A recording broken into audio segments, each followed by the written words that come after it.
Hey, good morning, guys, ladies, brothers, sisters, friends, Romans, countrymen. Hey, just wanted to give a real quick shout out. Um, I was sitting in my recliner the other day. I guess it was Saturday, and we were listening to some Christian music and stuff. My wife and I, and we were sitting there, and we were listening to the radio, and all of a sudden I got a text message, and I didn't recognize the number because the person that sent me the text, I didn't have her number stored in my phone as a contact, and so I asked my wife. I said, "Hey, do you recognize this number?" And I gave her the number, and she said, that's Sister so and so, and the name shall remain anonymous. Um, the names anyway. Yeah, okay. So I'm not going to tell you who it is, but anyhow, so she asked me a question, and it was concerning um, Solomon and David, and back, is under the law, and the people had a bunch of wives and all that kind of stuff, and she was we were talking a little bit about how come they had so many wives and all that, and it didn't turn out so well for them, is what I told her. And I said Solomon had 300 wives and 700 concubines or something like that, and I know I'm not being exact, but I'm trying to be exact. But anyway, he had a bunch, and they turned his heart. And the Bible even says that they turned his heart away from the living God.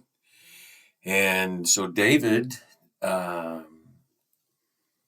don't know that the wives turned his heart, but his will turned his heart, and he did something very terrible with a woman. He ended up marrying her, and she ended up having Solomon, but he went through it. Solomon made a mess of his life. Now he did write some books that are in the Bible, and hopefully he returned back to God before it was too late. Even though he worshipped other gods, David. The thing about David is he was a man after God's own heart. When Nathan confronted him about the horrendous things he did, he ran straight to the altar, grabbed the horns of the altar, and asked for forgiveness.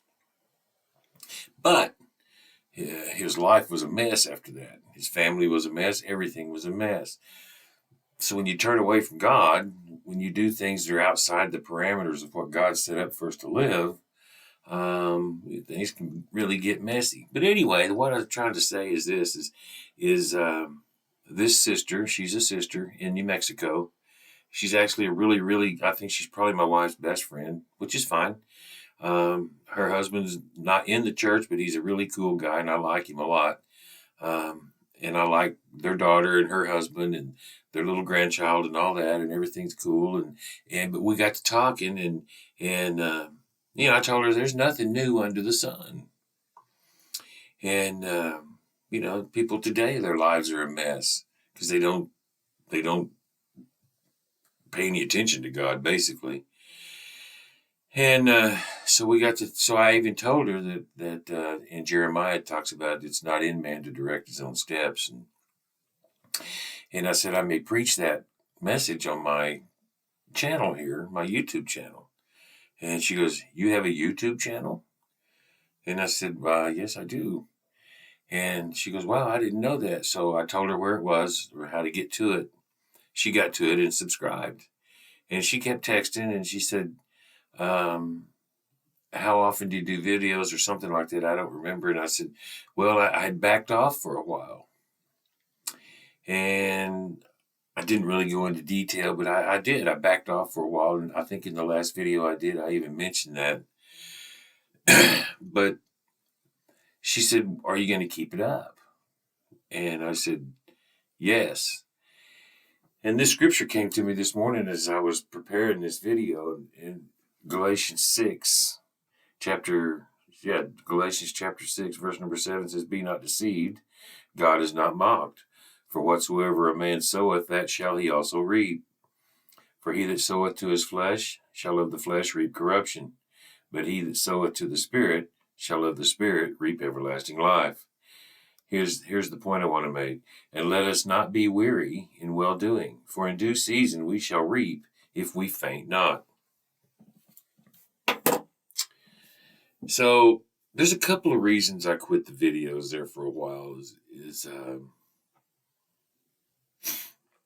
You know, I'm just going to bare my soul to you. Sometimes we want recognition. Yeah, we do. Everybody does. I don't care who you are. People want recognition in one way or another. John the Baptist saw Jesus walking down there by the Jordan River, and he said, hey, I must decrease and he must increase. You know what? I've got to decrease and he must increase. And, I wanted people to see my videos and I wanted people to join and be subscribers and all that stuff. But then I got to wondering what was my motive. Now, that's a whole nother lesson. That's a whole nother bazillion lessons on motive. But I'm just being honest with you, because not only did it happen to me, but could it be happening to anybody else? And we need to check our motive. So what was my motive behind doing the videos? Was it to further the kingdom of God? Or was it for people to think I was some kind of Bible whiz? Well, I am not a Bible whiz. I am not a Bible whiz. And you could tell by the way I stumbled around a while ago at the very first part of this video, I'm not much of a video maker either. But you know what? I feel like the Lord has asked me to do this, and he's asked me several times, and I've put it off, but I can't put it off anymore. There's things I want to do, and if I don't do this, how could God use me to do something else? If he's asked me to do this, how can I do something that I want to do? And I'm not going to go into detail, but how can I do something I want to do if I won't do this? So I'm talking to you guys. I don't have to worry about what you're thinking. I don't have to worry about what you're saying while I'm doing this. You could be saying, well, this is the goofiest guy I've ever seen, or man, is this the best he can do? It doesn't matter. It's what I'm doing. Now, will I be scripturally correct? Will I be doctrinally correct? To the best of my ability. I'm about to teach a Bible study on the book of James, the whole book. I've got everything written down. I've got all my notes. I've got everything. It'd be the one time in my life that I either preach or teach or whatever and have to use my notes because I can't remember the whole book of James. But the thing about it is I'm not going to get discouraged. I'm not going to get discouraged whether anybody watches these or not. I'm obeying God. It doesn't matter how many people subscribe to my channel. It doesn't matter. What matters is that I obey God, that I'm not weary or discouraged in well-doing. Because you know what? If I can reap in this, I may be successful somewhere else that I really want to go, and God opens the door.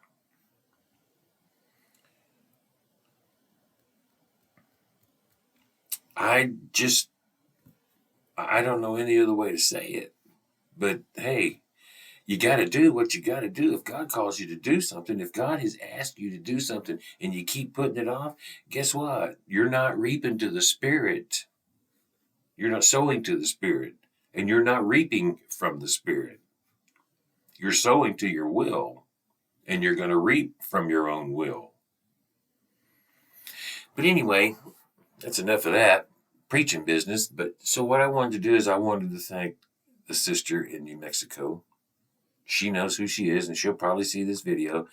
And I want to thank her because it was amazing. Because I was sitting there when she texted, I was even thinking about videos, and I was thinking about what I was going to do. How do I need to prepare myself?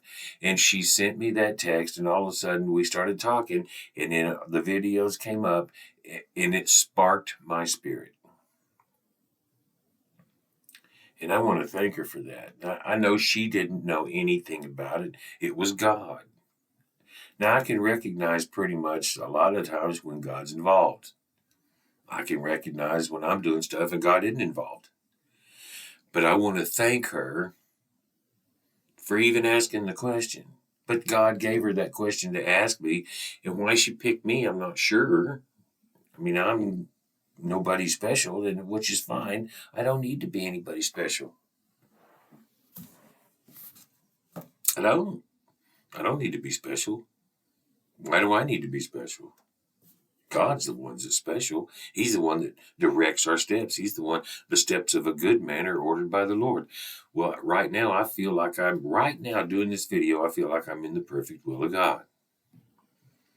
Because I'm pretty sure it's what He's asked me to do.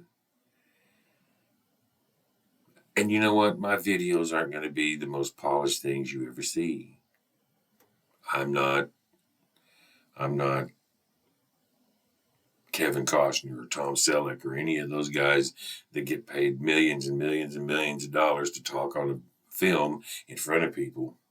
I'm not going to get an Academy Award. You know what? I may not even get a crown, a jewel in my crown when I get to heaven. I'm just doing what He wants me to do. Why do we need to be rewarded for doing what we're supposed to do? But you know what? He's a just God. He rewards us for obeying.